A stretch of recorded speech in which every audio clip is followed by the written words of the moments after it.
Onlar birbirisiyle Salmançılar Hükümet Vatıneli sizlerce bilip bilecekten 8 Mart ayındardı. El aralık bayramı menen çün жүрөгүмдөн куттуктаймын. Бүгүн сиздерге арнап 2-класс окуучулары кичинекей чакан концерт даярдаштырып, ошол концертибизге назарыңыздарды буруп койсоңуздар.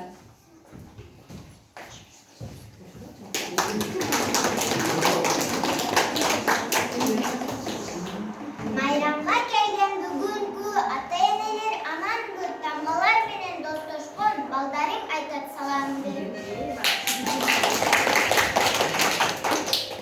Салам айтуу салттын туура карманып, туура эмес жолдорго биз барбайлы, адетсиздик сапаттарды көрсөтүп, ата-энени убайына салбайлы.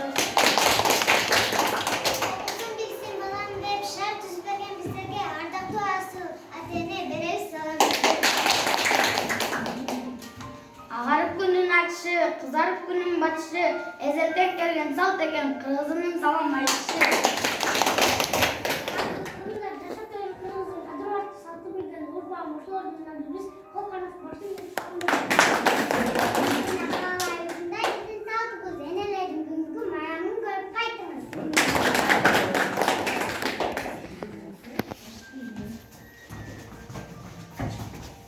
Keçipse kırgız giyi.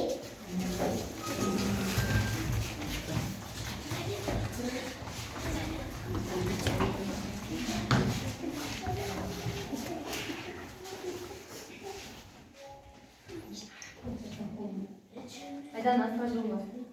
Asmacım var biraz. Asmacım var. Thank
you.